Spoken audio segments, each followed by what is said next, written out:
Learning Plan 8 is all about delegation and supervision. And again, as RNs, that is going to be your primary task other than taking care of patients. You are in charge of your team. You now have subordinates that answer to you, and you are responsible for them. You're responsible for delegating, supervising, and assessing the outcomes. And those are skills that are challenging for students to really get comfortable with. They know what they mean, they know what they're supposed to do, but actually doing that is more of a challenge. So let's just talk about some of the management features. Managing client care, you're going to be working in positions where you're in charge of control and managing, not necessarily what you do. You're going to need to decide to make clinical decisions. Who makes the decisions? Who coordinates the efforts of the healthcare? Parameters of assessment. These are RN functions. These are high-level decisions that you will be making.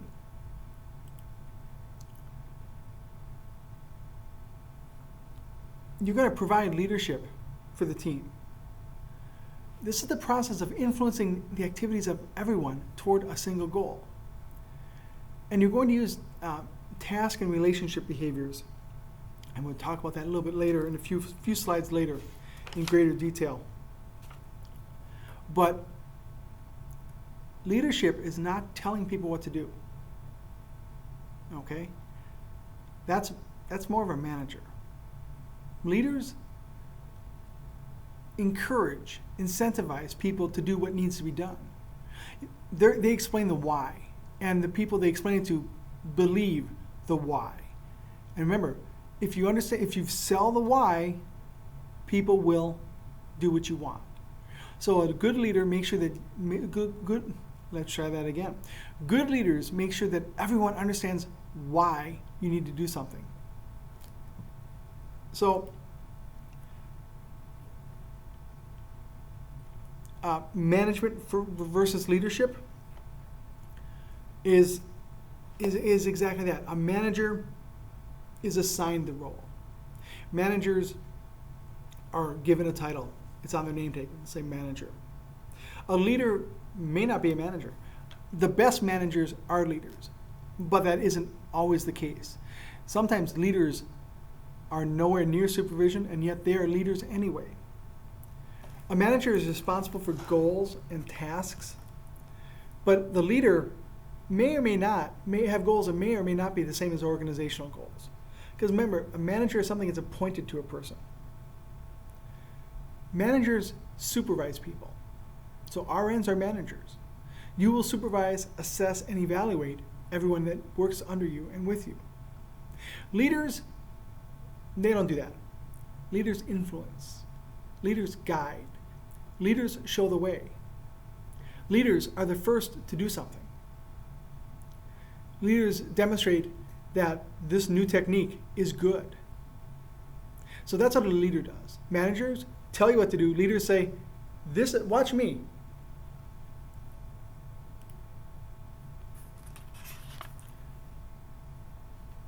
So how do you increase your leadership power? This is all about power. We talked power earlier.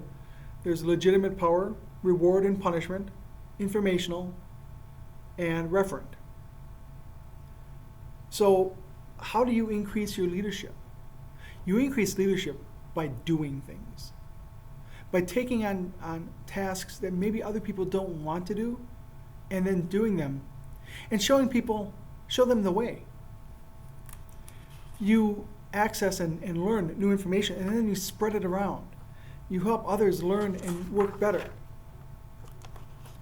These are all ways of increasing your leadership. Everyone can be a leader at times. Not everyone can be a leader in every category, though. So what about motivation? A good leader provides motivation. That's not exactly true. I can't motivate you to do the schoolwork. I can't. What I can do is help you understand why the schoolwork is important, why attending lectures are important, why reading the text is important. But motivate is all from inside. It's the will to act, the need, the want, the drive the impulse that makes you take action. See, none of that was about me. So all we can do is explain to you why it's important. And then when you believe it, you will find the motivation. Let's say weight loss, because I've been on a weight loss journey for years. People always say, I need motivation to weight loss. No, you don't need motivation for weight loss. If you want to lose weight, you know why you want to lose weight. See, motivation is the why. If you don't know the motivation, you haven't been sold the why yet. You might hear the doctor say, you really need to lose some weight. That's not a why, that's a what. The doctor explained to you that if you don't lose weight, you were probably going to be on blood pressure medications and then diabetic medications after that. That's a why. How about if you don't lose weight, you won't be able to play with your children on the football field by running along with them because you'll be too overweight. That's a motivating why. So when we want to motivate somebody, don't tell them what. That's just orders.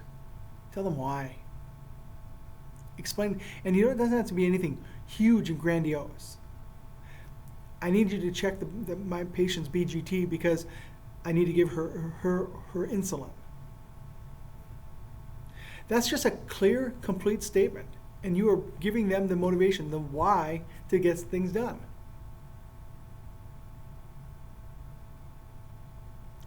So, sorry about that, I lost my page. Let's talk about Hertzberg's motivation factors. There are two things we can do on the job, in school, whatever. We can prevent dissatisfaction, or we can promote satisfaction and increase self-motivation. Now, preventing dissatisfaction is relatively easy.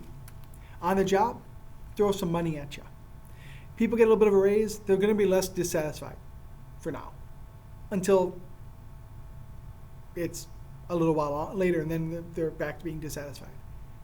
We can increase status, we can give them a title, we can increase security maybe, improve working conditions, maybe give you a free lunch once in a while. We can change administrative policies, and we can change quality of supervision. Those are all things that prevent dissatisfaction. But they're pretty superficial changes, and they haven't really made the person buy into why they need to be better. If we can promote satisfaction, that is how we really gain ground. So we improve interpersonal relations. How can we do that? Well, find ways of getting people to work better together. Find ways to bring teamwork to the team. Try not to make people work against one another, but with one another, toward a common goal. Now that may be something as simple as having different units of the hospital have a penny war. You know, something like that, where you can bring people in on a common goal for a unified award. Give some challenging work. Suppose you're on the job and you have mastered everything you have. You come to work and you do the work. It's so simple, no problem anymore. Maybe they need to give you something more challenging to do. Now, yeah, that's going to be more work. It's going to be harder. But how do you feel when you accomplish something challenging? How do each one of you feel when you mastered putting in that Foley or that IV? Does it make you feel good? Is it hard? Yeah, it's hard. But do you feel a sense of accomplishment? That's a promoting satisfaction. We can give increased responsibility, and we do. As you move through the semesters, you get more and more patients. Third semester, you get 2 patients. Fourth semester, you get 3. We're giving you more responsibility because you've earned the right to have that responsibility. We can recognize achievement. We can give grades. But more than that, we can pull you aside and say, hey, great job. The staff just told me that you did a really good job with that patient. See, that's intangible, but those are things that motivate you to do more. So we're going to talk about task and relationship behaviors. And we'll talk about this in greater detail in class, but I just want to just touch it here. But really, this is something we have to have like a back and forth to really grab this, because this is a little more nebulous. But a task behavior is when you are very specific. So my wife, when she gave me that detailed work list, that's a high task behavior. She gave me very concrete lists. It's a plan, deadlines, timelines. And then when she comes home, she checks my work. She makes sure that my work is done correctly. And if it's not, what could I have done differently? Much like us instructors do when something goes awry on the clinical side. We point out, maybe you should have done this, or next time let's try that. Okay? We make our attitudes and expectations very clear. We tell you exactly what needs to be done. We give you a rubric so that you know exactly how to get the best possible grade. And then we push you to meet that level. Those are high task behaviors. Now, high relationship behaviors are pretty much the opposite. This is when they spend time with you. Not in criticizing, critiquing, or giving lists, but just with you. It's more of a consultant. You treat people as equals. So if you watch two nurses on the staff work with each other, and they're just kind of talking about what needs to be done. Nobody's giving an assignment. They're just like hashing out what has to get done, and then they go do it. They're available. They work together. It's a teamwork. That's high relationship. And you can have combinations of high and low in each of those. So in selling something, that's high task. It's very detailed, but it's also high relationship. Think about when somebody's selling you a car, for example. They're telling you all the features of the car, the power of the engine, the stereo system, the color, the whatever. I haven't bought a car in a long time. But that is high task. They're giving you a list of features, but they're spending a lot of time with you. They're really doing a good job of they're not just telling you, but they're telling you the why. They're getting you to be a team with them. So selling is high task, high relationship. Delegating is the exact opposite.